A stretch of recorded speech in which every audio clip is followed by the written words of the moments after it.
Welcome to Darklaw Dominion, where we dive deep into the shadows, the darkest parts of ourselves that we rarely speak of, yet we all feel. I'm your host, Dominion, and in this series, we're not afraid to face the raw truths of our mental health, the battles that rage within, and the weight we carry when no one else is watching. This is where we confront the fears, the pain, the trauma we hide, and uncover the power that lies within the darkness. Because only by facing it can we truly heal and rise. Let's take this journey together. Welcome to the depths of Darklaw Dominion.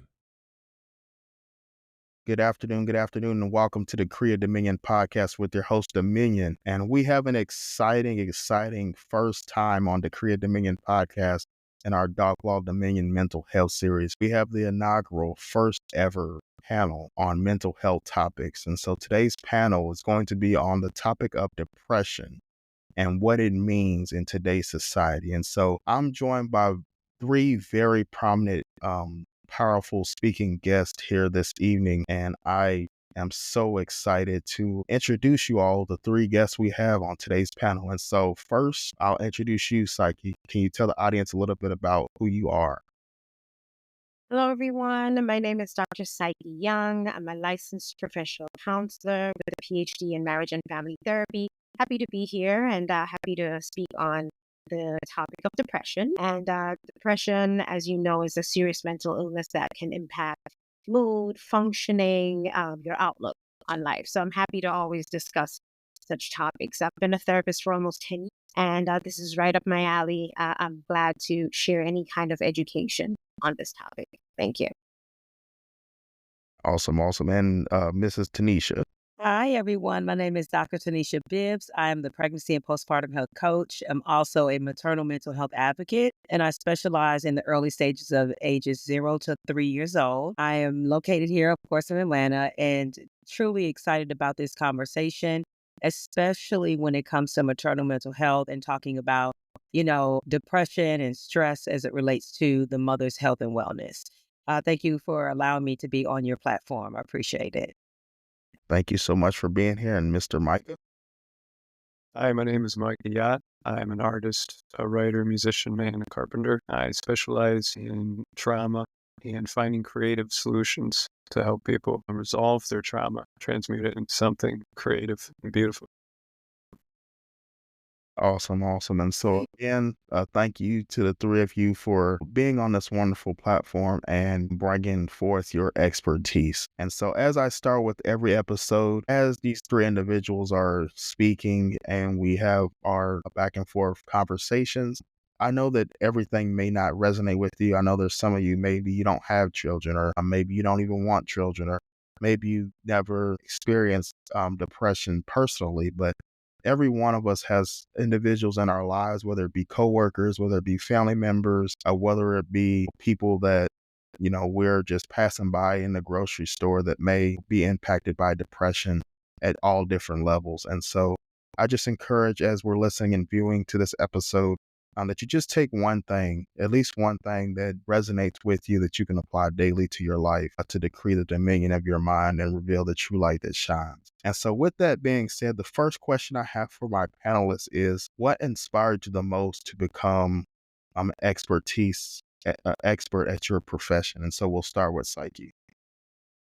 Thank you for that question. Many years ago, when I was in undergrad, I did a course called Abnormal Psych, or I was at Psych 101, and I really, really fell in love with the process of the human condition and learning about what makes us tick, what makes us go, what makes us think the way we think and behave the way we do. And it took me 10 years to get back into the field to actually study counseling and psychology, but that was the first my intro into this field, just learning about human behavior. And yeah.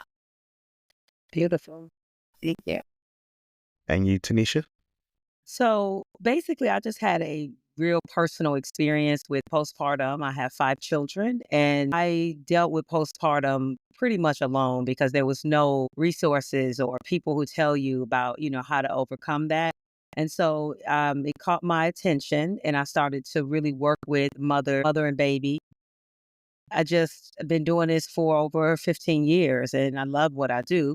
And so this is why I'm connected to it so much, to the point now that I am finishing out my degree in psychology and going back for clinical psychology so that I can really help this community, especially in maternal health. And when women, lose their baby during childbirth, I think it's important to have an advocate and someone there to support them and be able to help them navigate through that that journey of their lives. I'm just called to this place, and I'm super excited that I can be an impact. Awesome. Thank you. And you might. Well, since I was a child, I always had interest in human behavior and watching people and patterns. I recently found out that I have high masking autism, so it kind of makes sense why I enjoy patterns.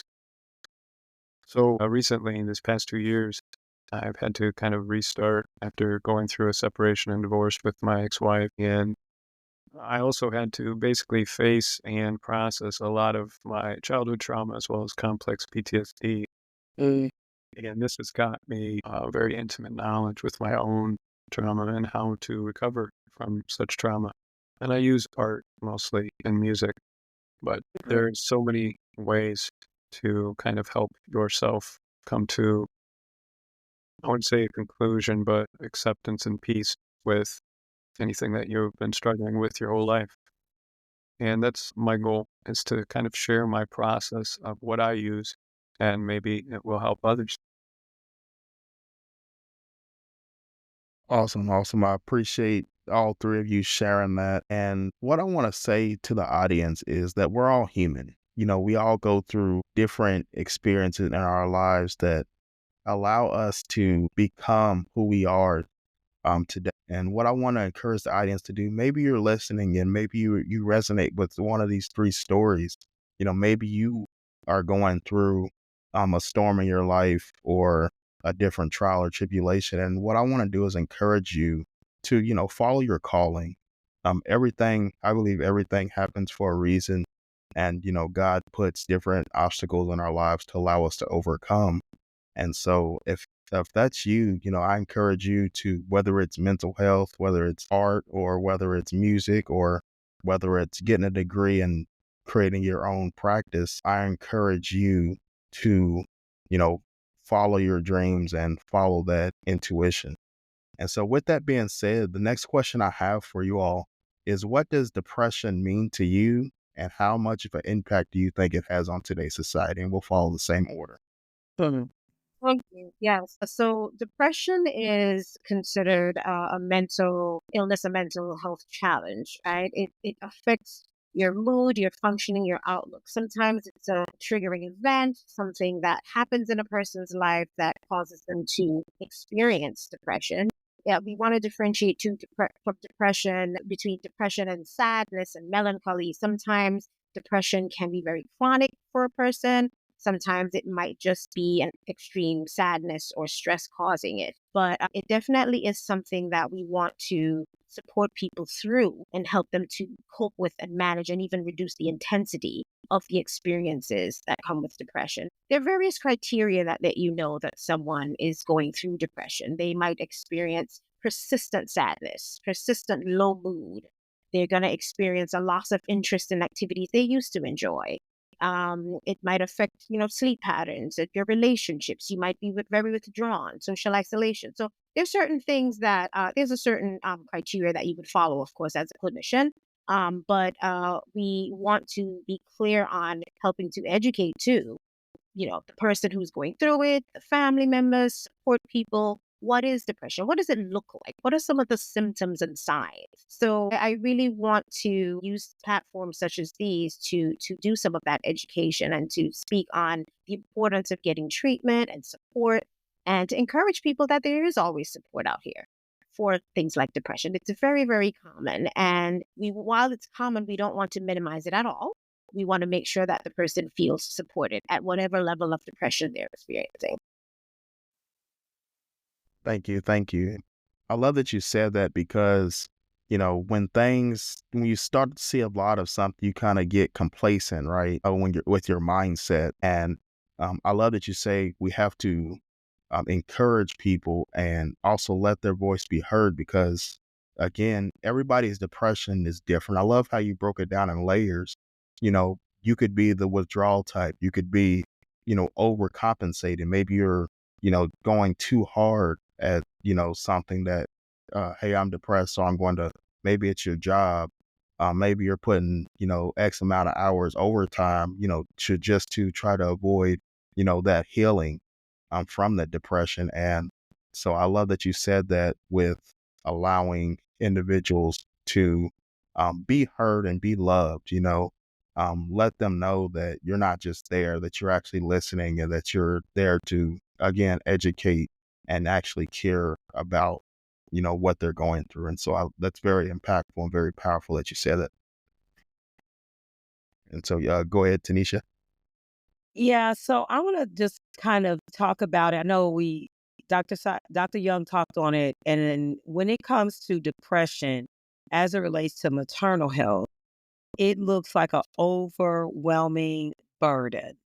It's extremely hard for mom when she is in the hospital and hear thousands of things that she's supposed to do. It's overwhelming. It's so many factors that, you can think about. If she's single, does she have family support? All of this stuff. And it can be really hard on her at that moment to really kind of put all this thing together. So so depression will be on her extremely hard, especially if she doesn't have any support system that can help her navigate through this next phase that she's getting ready to go through. So depression to me is like overwhelming. It's, having a lot of burden.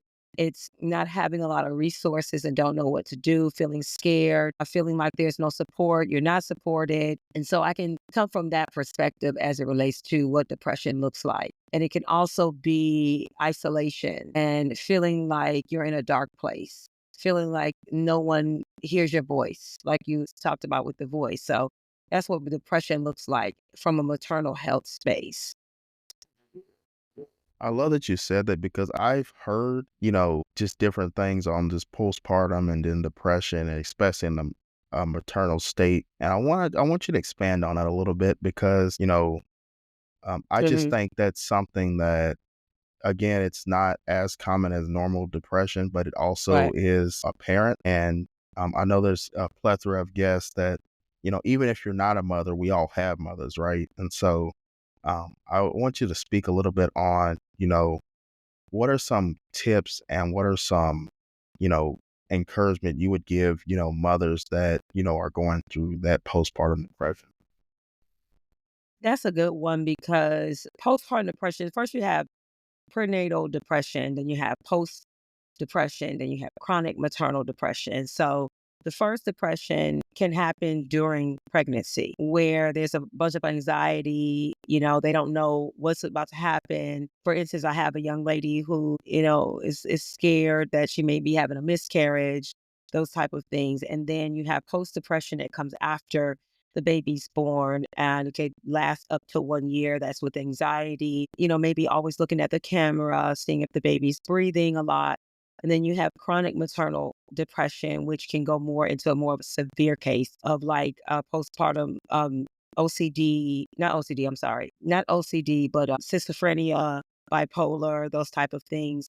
So when you're looking at it from a mom that don't really know what this is, postpartum depression, most women get it. They just don't know they had it. Some of them don't know they actually have it, and that can stem from, severe anxiety, OCD, those type of things. I want to make sure I answer your question. Yes, and then appreciate you saying that. And if someone has, what are some tips that you would give them as far as reaching out or Yes. gaining resources? What would you say to like a young mother that on both sides, one that maybe doesn't have that, stable foundation or support system? Thank you for that. So basically, it's very important that she had or develop a great community of people that will advocate for her or her friends, her family, even her significant other. That's number one, making sure that she's surrounded by this group. Two, there are so many different resources out there. PSI is one of them, Postpartum International. support. Postpartum Support International is one of them. They have a hotline that she would be able to call if she's going through. There are also support groups that they can be a part of, even Facebook support groups for depression and things like that would be awesome. And I always say keep in contact with her physician.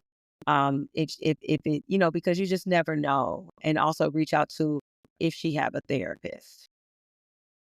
Awesome. I love that you said that because, again, I wanted to reiterate to the audience, seek higher counsel. You're not going to be able to be Superwoman, and or if you're a man, helping your significant other through this, you're not going to be able to be Superman either. And, you have to realize that, again, develop that stable community of, therapists and, maybe if you go to church, members of the church, family members, coworkers, we always say the saying, it takes a village. And so it's not just for raising a child, it's also for, building up each other, and helping us become the best version of ourselves. And so, again, if you're a young mother, I encourage you to, again, seek that higher counsel as well. I like one more. Can I add something to that? Yes, go ahead. And I did love what Dr. Young said about education and, her bringing education. I love that because I think that's a lot of time our community, we lack education in maternal depression and what that looks like. And so we're thinking, oh, well, she's just going through postpartum, and it's deeper than that. So I believe that a therapist, at least having a therapist in her corner, will help her to be able to navigate through that process. So I love that you said that because, again, just to reiterate what both Dr. Young and Dr. Tenisha said was, again, it's gaining that education, but also I'll challenge the audience as well, taking heed and, applying that education once you do receive it. And so it's a threefold, once you build a community, then you get the education from that community. And now you're applying that daily and to begin your healing journey and, again, become the best version of yourself.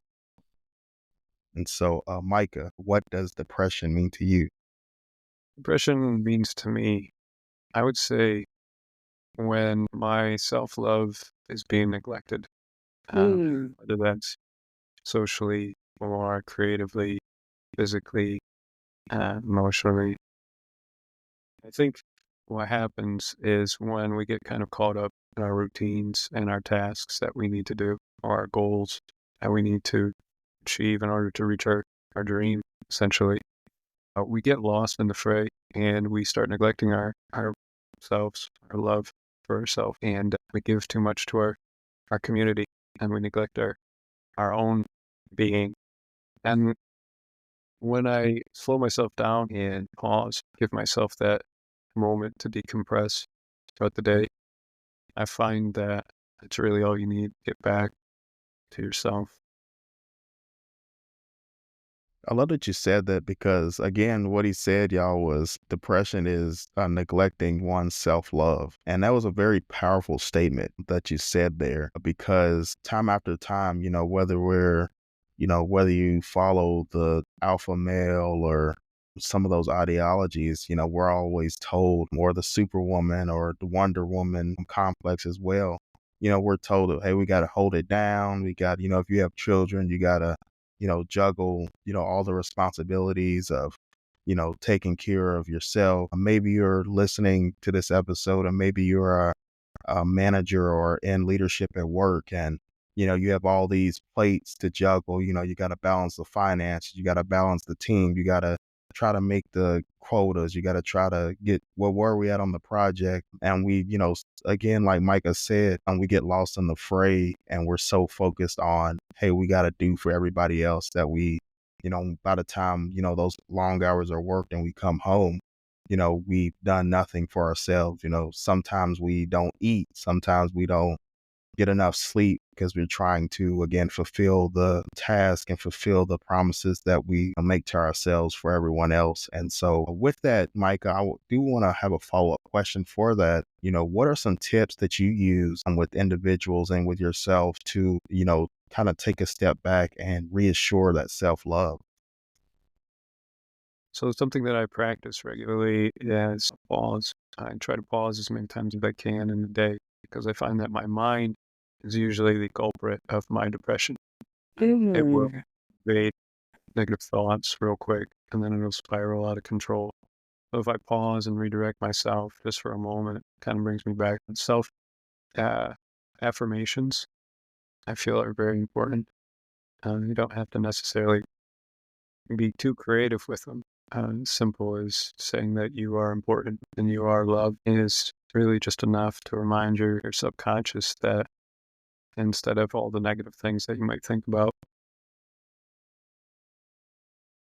I love that you said that because, again, it actually surprisingly led me into my next topic on the panel. And, again, we'll continue to expand on this. And the question was, what is self-love? And the reason I asked that is, I know people looked at the title of this episode and saw depression panel. And yes, depression, again, like we said, it is, a serious condition that plagues today's society. We want to, educate, like Dr. Psyche said, and we want to help you get out of depression. We don't want to just congregate and speak on all the negative parts of depression, but we also, again, want to educate you on, hey, okay, I got it. I look in the mirror, now I'm depressed. Well, what are the different components that one lead to depression, but also, once we acknowledge that we have that depression, how do we, again, get out of that and become the best version of ourselves? And quick disclaimer before we continue on this question of self-love and this topic. Again, it's not going to happen overnight. I want to encourage everyone listening that there's no such thing as a finished product.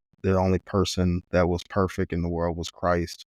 And so you're never going to reach a final destination. But what we can do is become a better each and every day and strive to be the best version of ourselves. Again, comparison is the thief of joy.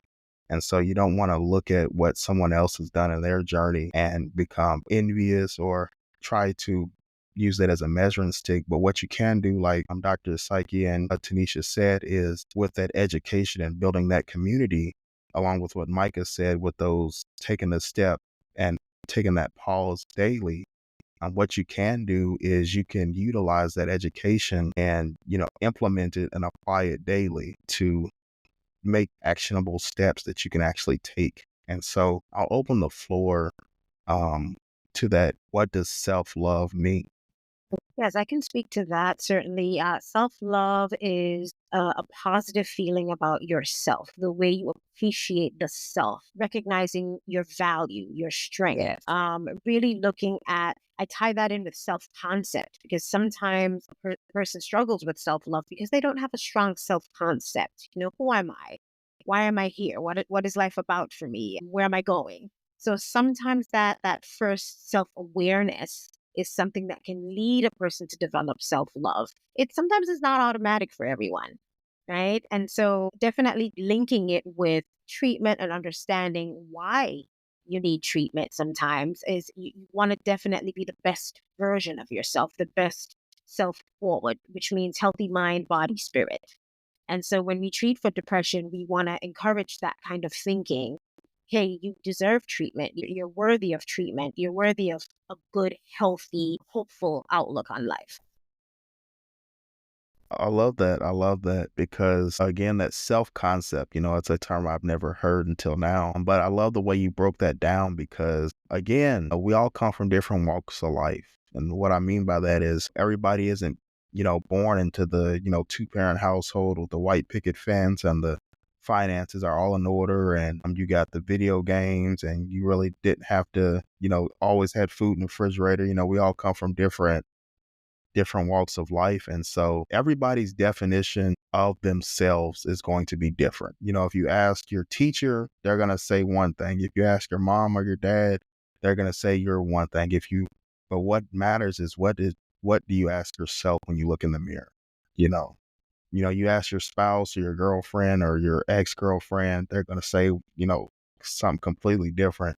But it all matters what you actually think of yourself.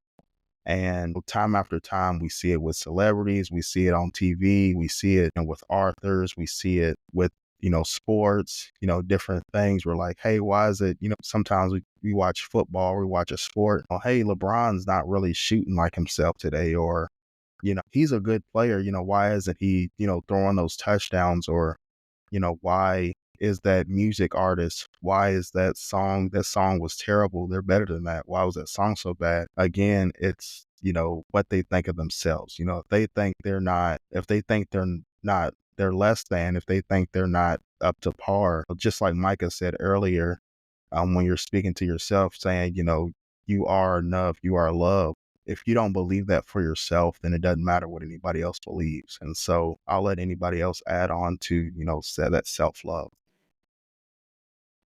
Hmm. And so with the self-love, the caveat to that, what, in you guys' opinion, we kind of see the different complexes of, maybe being arrogant or coming off standoffish. How do you differentiate self-love from not being conceited or not being arrogant? That's a great. Oh, go ahead. I was just going to say that's a very good question, because that's something I contemplate regularly. Is where's the balance between taking care of yourself and recovering, and then once you feel, I suppose, full of self-love, then go out and give it to the community. So I think that's really subjective to each individual. Is when do you feel full? Mm-hmm. I Yeah, and love I that. think, I'm sorry, I think there's a difference too. This might help you differentiate.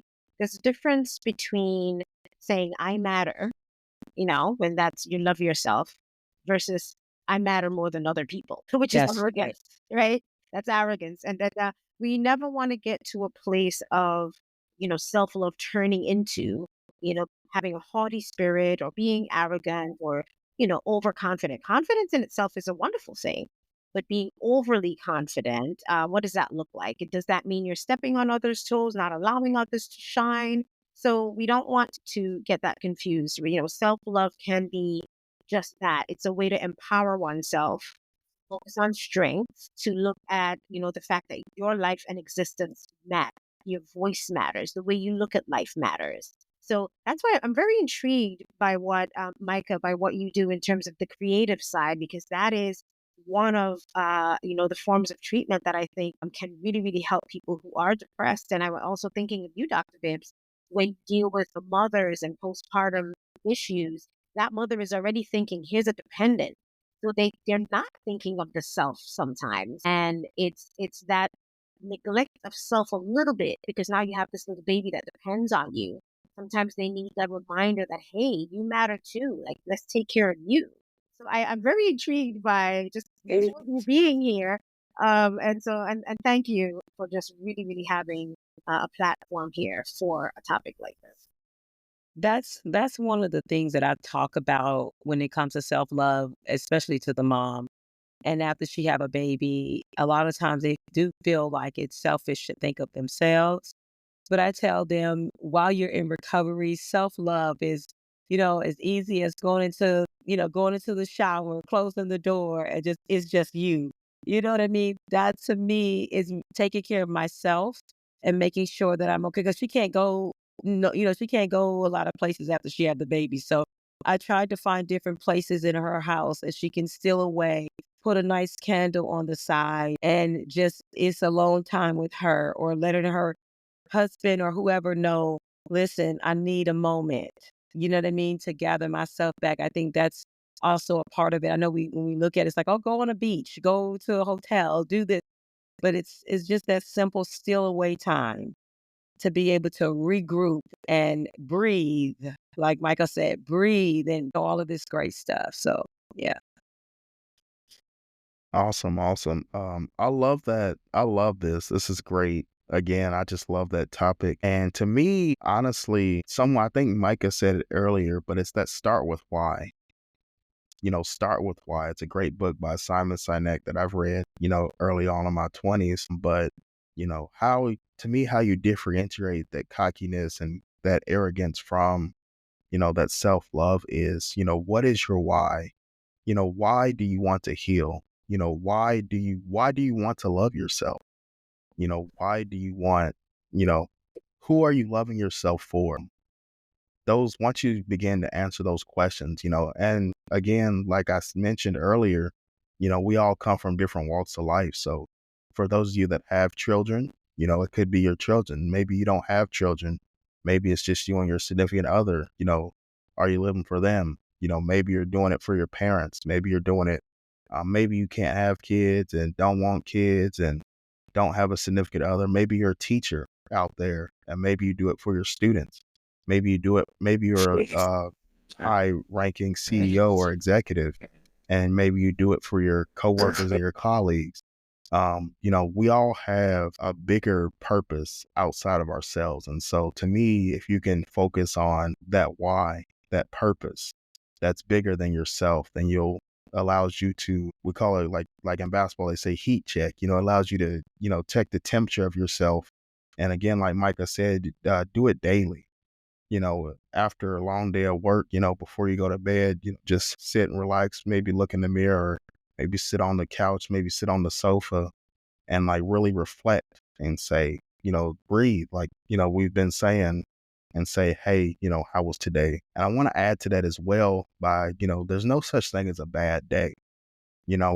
A lot of times we come home and we say we had a bad day at work or a bad day. There's different moments in the day. We may have had one bad moment, but like Micah said, if you can course correct your subconscious and say, those simple affirmations, hey, I'm loved, hey, I matter, hey, this is just a bad moment. If you can say that to yourself, then again, you move on to the next moment.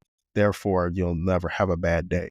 And so as, your guys are listening to this episode, when you're navigating life, one of the best pieces of advice that I've ever had was you take the best day somebody had, the best moment, the best thing they've ever done to you.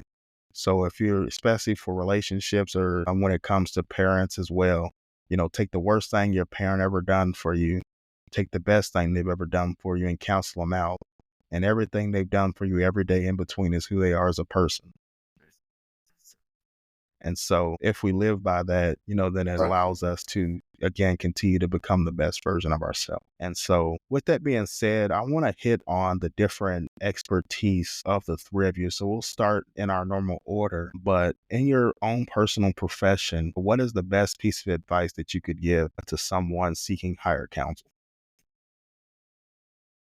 Honestly, I often defer to the fact that that person seeks support, right? So when someone calls me up and says, hey, I feel like I need a therapist, or I used to have therapy, but I stopped, or, I want to continue, I always commend them for taking that brave step of saying, I need some support. I need some support. That awareness of the need itself is big because it means you're ready to confront some things. You're ready to address some things. Sometimes people are not as aware and they don't know what they need. And I think that once they have that awareness first and that they coming saying, I do need this, I'm in a vulnerable place, I want to explore this, I want to get support for this, I always highlight that as a strength. It's very brave to come to a stranger and say, I need support, I need help. It's not a weakness at all to seek therapy. It's not, there's no shame in it. There's actually a lot of honor in that. And so that's just one of the areas I like to highlight and encourage people to always, always seek some kind of support. And it is better to seek someone who, has expertise, clinical knowledge, expertise, and training to provide the best kind of support, but certainly speak to a loving family member, a loving friend, maybe a trusted pastor, or someone that you feel can provide initial support until you feel like you need that clinical support. So these things are really important to understand. Awesome. I love that you said that because, again, it reiterates what we've been speaking about. Again, seeking that higher counsel. And one thing you said that correlates to what you said, Dr. Young, is that you have to show yourself grace. Again, show yourself grace by, acknowledging yourself that, hey, you took a leap of faith to go to, like you said, a complete stranger and ask for help. The first step is acknowledging that you need help, but then it's using that applicable knowledge and actually seeking that higher counsel and making that step to, reach out to someone. And so, as you're listening to this episode and viewing, take that into consideration. You're a warrior and you matter for taking the step. You can't go anywhere without taking a step. Again, you can't drive to your destination in the highway without walking out the door and opening the car, right? And so I encourage everyone to continue to make those steps and take that first step of opening the car door before you start to proceed towards your destination. And so, Dr. Tenisha? Is being open to receive help, right? Because oftentimes, when a mom do have a baby, it's important that she's okay with, the instructions. She's okay and she trusts the person that is giving her the instructions. You're not going to know it right off the bat. I know everybody say, "Oh, it's your motherly instinct. This is this. Don't do that. Don't trust it." A lot of times, it's okay to seek someone that may know a little bit more than what mom may know, and it's okay to be okay to accept that and to trust that. That's a big thing, because there's so many bad advices out there of not, that's your baby, this is your baby. But sometimes it's just okay to open your heart up and receive, that person that can help guide you through the next phase. That's what I would say.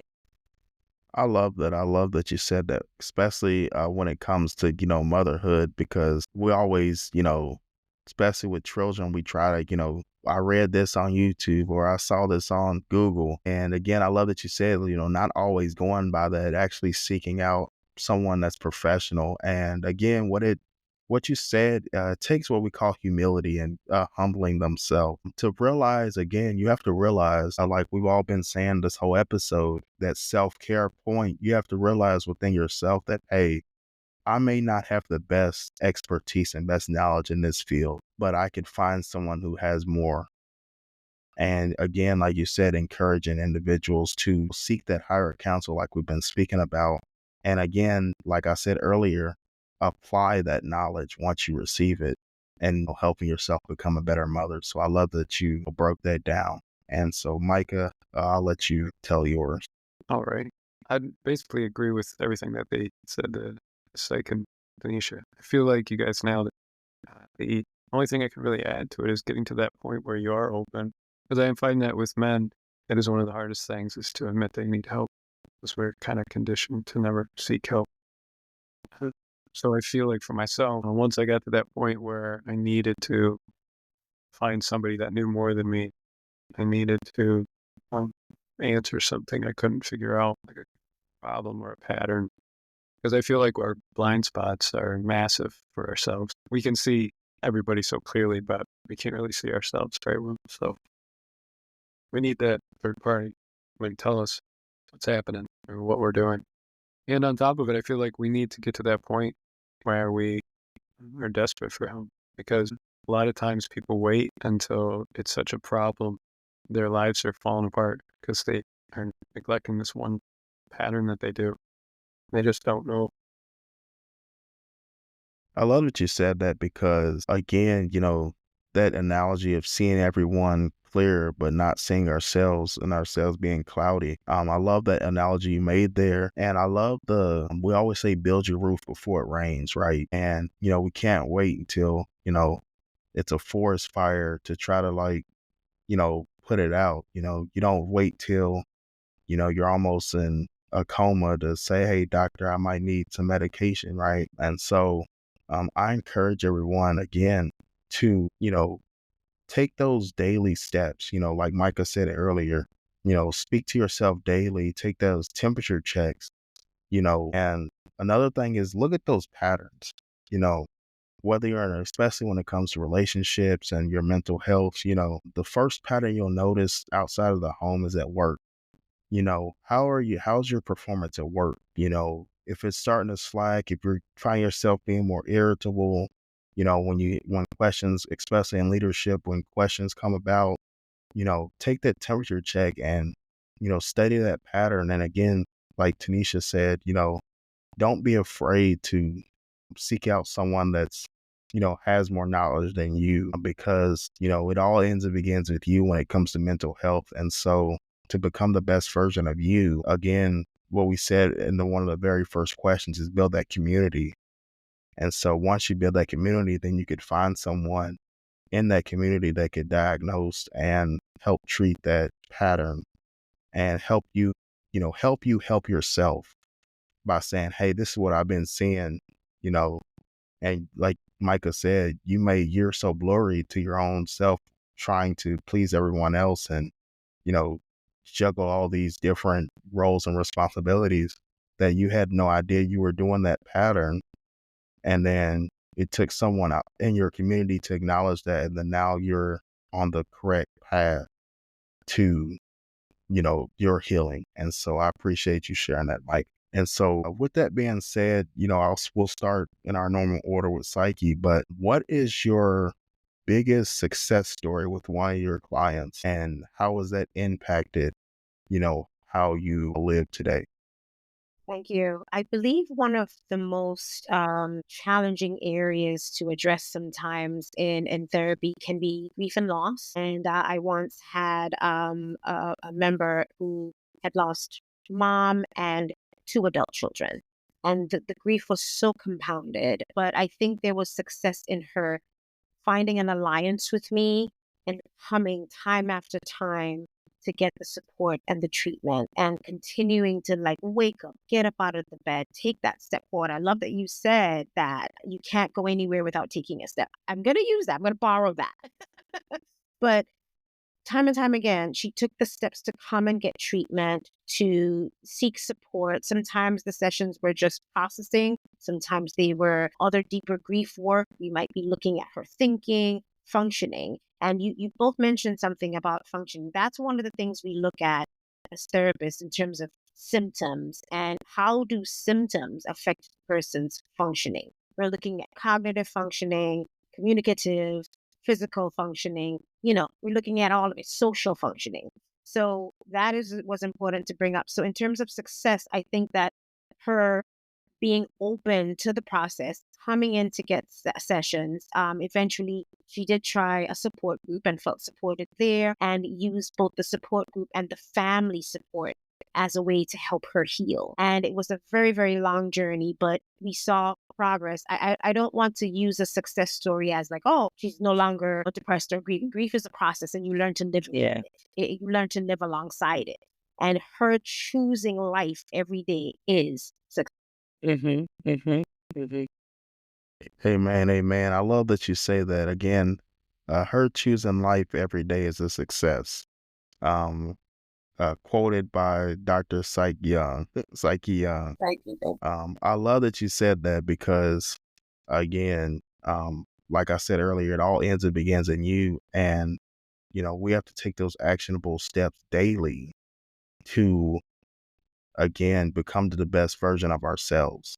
And so if you're listening or viewing, I encourage you to choose life every day. So Tenisha, I'll let you tell your story. Okay, my success story is come from, I was talking to a young lady who was pregnant at the time, and she was very nervous about giving birth, and it was so many anxiety. She had been in a place of depression. She had been through different therapists and things like that, and she felt like it wasn't really working for her. And so I was a little nervous about taking her, because I wasn't at the time, able to really like counsel her in that type of way. But she trusted me, and we walked through the process, and then she had the baby. And then I would, make sure she was able to be on my call, and then we spoke and things like that. And she said that she called me, and one thing she did was said, I don't think I can be a great mother. I don't think I can do this. But what happened was we had to dig a little bit deeper in her situation, and found out that the relationship that she was in was really causing a lot of anxiety for her. Had nothing to do with the baby or anything, even though that was a plus because she had just had a baby and she was going through postpartum. So my suggestion was at the moment that her mother help her with the baby so that she can get some time away. Because if not, it was just super overwhelming for her to the point that she was either going to do something.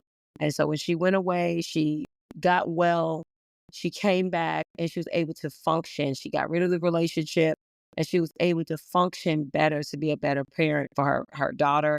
And until today, she started going to school and she's working. So to me, I feel like that was a success story for her because it could have ended in tragedy or could have ended in tragedy for her. You know what I mean? Because at that point, I think that's when the mother reaches out, we have to hear them and not think that, oh, they're just kind of going through something. No, if you hear, listen, I'm not attached to this baby. If I can give one small snippet I had another lady as well go through postpartum. And I went out to her home and I saw the baby. The baby was fine. But then the next day she was just, I don't want to deal with this. I don't want to deal with this baby at all. I don't, and they thought it was something really like off with her. She needed that space. Up till today, I promise you, after being able to just go to her home, help her a little bit, walk her through the process, be patient with her, not feel like she's asking too many questions. She has bonded and built a beautiful relationship with her baby. And it took time. She's still going through the process, but it still took some time. And I think we as advocates need to be patient and we need to be not so rushy to help them get, on a path of I'm doing well, but just take it day by day and step by step. I love that you said that, and I want to break that down real quick because what you said towards the end, not having a minute clinic perception when it comes to healing people. Mm-hmm. Again, I like that you said that because how many times do we go to the doctor? I'll just use a quick story, not even on doctor, but just with my car. I had, a certain insurance company that's used, to check out a dead battery in my truck. And so quick story, real quick. The first guy came out, he did a little test. He's like, nope, your battery's fine. This is around my birthday in September. I'm like, cool. Won't have to get a new battery. Then the week of my birthday, the day after my birthday, I actually went out with my best friend, so we used her car. But the morning after that, tried to start my truck just to move it while my uncle was coming up to visit, and I couldn't move it, wouldn't start. And so long story short, I called the same insurance company, a different guy with a different perspective and a different mindset, diagnosed the battery in less than 5 minutes. He said, your battery is completely toast. We're going to have to get you a new one. And I haven't had car issues since. And so I just tell that quick story because it correlates to therapy and healing. Sometimes we have to make sure we have not only seeking a higher counsel, but the right counsel. And like you said, when you're healing people and when you're an advocate or a therapist or a psychiatrist or whatever profession you're in, you have to understand that the people that are coming to you, they have a fragile state of mind. You might be, especially with therapy, there's insurance, there's money involved. You might be their last hope. I see it a lot in the dating relationship series. You might be their last hope before they, file for divorce, or like in Tanisha's success story, you know, we don't know what kind of tragedy may have came from, that situation. And so I just encourage you, if you're listening and even if you're not a therapist or advocate yet, maybe you're thinking about becoming one, or maybe you're just a great coworker or a great, niece or nephew, or maybe you have children, you're just a great, mother. When you're giving people advice and trying to help people, make sure you start with why, and you focus on that why that's bigger than yourself, so that you're, again, not having that minute clinic approach and just saying that, I don't feel like changing the battery, so it's good. And then, you never know, what could happen, the next time, because sometimes there isn't a next time. And so I appreciate that story because, I hope, if there's anybody that is a young mother or a mother out there that's listening, again, like we said earlier, show yourself grace. And for those of you that are in the community, in that village, show them grace. They're not being a naggy. They're not being annoying. They're not just, doing too much, or, they're not crazy. I know we hear that a lot. They're not insane. They're seeking help. And so we, if we're going to call ourselves in the village and advocates, we need to make sure we help those individuals. And again, not just to say we help them, but to actually, see them become the best version of themselves. And so again, thank you for sharing those stories. And so, Micah, I'll let you tell your success story. All right. Just going to add to what Psyche and Tenisha already said is we have to really focus on the day-to-day, the small moments of kindness. I think those are our biggest success stories. It's not necessarily a big triumphant moment, but it's like the little moments of kindness that we don't realize make such a big impact on somebody. Even just listening to somebody, sitting quietly and listening for a couple minutes could change a person's trajectory completely for the whole week or month, because you showed them that kindness and that patience. Just gave them space to be seen and heard. So I feel like being patient, as Tenisha was saying, you don't really know the trauma that somebody's gone through because they might not ever say. So just allowing them to go at their own pace of healing and just being patient with them. I think that's Yeah. good. That is the success. I love that. I love that because, again, that patience goes a long way. They always say patience is a virtue. And so taking that daily walk with somebody, that really helps. And so if you're listening and viewing and you heard the past few episodes, always have a challenge for not only the viewers, but also the panelists and the guests as well. And so our challenge, and we've had one similar on our previous episode, but our challenge for the listeners, viewers, as well as each other, and we're all going to do it. For the rest of the month, we have about 11 days left from the time of this recording. I encourage everyone to look at someone in their life and just give them a compliment. Whether it's in the grocery store, whether it's at work, in your profession, whether it's the front desk clerk at the clinic, whether it's your teacher, your daughter's teacher at school, or maybe it's the custodian when you pass in the hallway when doing a PTA meeting. Just take someone that you've never spoken to or that you've never gave a compliment to that's in your life right now, and just in passing, just give a words of encouragement or a compliment. And so that is the challenge I have for all the listeners and viewers today. And so with that being said, I will let Psyche start. And can you tell the audience where they could find you and any last minute tips or encouragement that you would like to give the audience?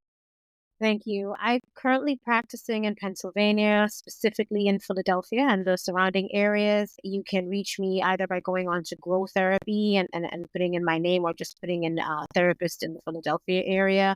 Or my website is yahvisioncw.com. That's Yahvision Counseling and Wellness. And it's YAHVISIONCW.com. Under construction right now, but you can find a lot of information on there. And you can also find a lot of information on Growth Therapy about my practice. And I just want to continue to encourage all the listeners to understand that there is benefit to seeking support. There's a benefit for yourself. There's a benefit for those you love and for those who love you. There's a benefit to overall health and wellness, and that you're worthy of that, and so don't be too shy and afraid to seek that support. Don't think that people will judge you or label you. This is about you getting to be healthier and hopefully happier in your life. I just want to encourage everyone and thank you for having me today. Thank you for coming, Dr. Psyche Young. And again, I hope everyone go ahead and follows her website and to get some great knowledge and education like she's mentioned in this episode. So I'll let Tenisha take the floor. Yes, on my social media, you can reach me throughout either Tenisha or Dr. Tenisha Bibbs or DRT Bibbs. And what was it? Okay, yeah. So you can reach me on that. And my website is TenishaYBibbs.com. One of my, if I have to give a word of encouragement, would be that all of the content on this platform is absolutely amazing. So just make sure that, you listen in and you make sure that you take in all of the information that has been given, because this will really help educate and give you a lot more knowledge as to how you can either advocate for yourself or how you can reach out for help.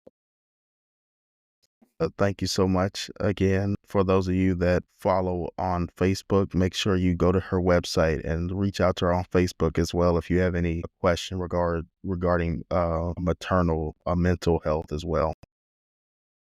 So I'll let Micah take it away. So the one thing that I'd like to say is thank you for having me. I really appreciate everyone's perspective, and I've learned quite a lot. So I appreciate that. And you can find me on any social media, just my name, Micah Yott. I also have a website called thesilentscreams.com, which essentially is just me posting art projects that I'm working on like books and my graphic novel and film and whatnot. So the one thing I could say for anybody that's listening that's struggling with depression, first thing is you have to remember that you are important, and you just have to pause and breathe and get back up. Because you've already won thousands of battles every single day.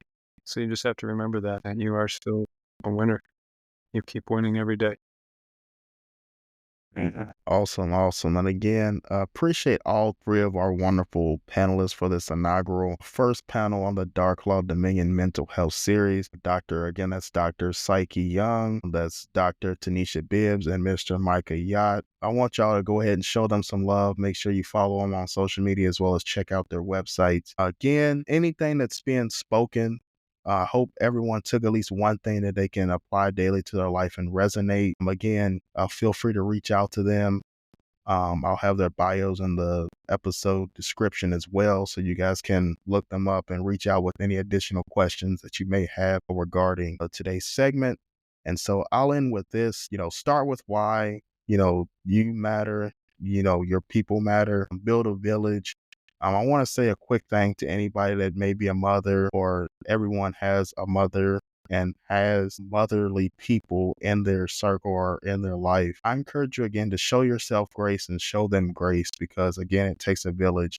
And again, follow that challenge, give somebody a compliment and, reach out, to those mothers in your life. And for those of you that on the other side as well, that maybe you are the significant other of a mother, or maybe you're just a boyfriend, or maybe you're just the best friend, reach out to those mothers in your life and really help them and guide them, and just give them some words of encouragement, and, just do something for them. It doesn't have to be monetary. It could just be as simple as, if you're the significant other, maybe just, fixing dinner one night, unexpectedly, or, taking out the trash, when they don't need to, or, if it's a coworker, maybe again, just taking them out to lunch, or, maybe just saying, hey, I'll watch the kid. Why don't you just go get your nails done, or, go get a pedicure, or, go to the spa, go take a walk, go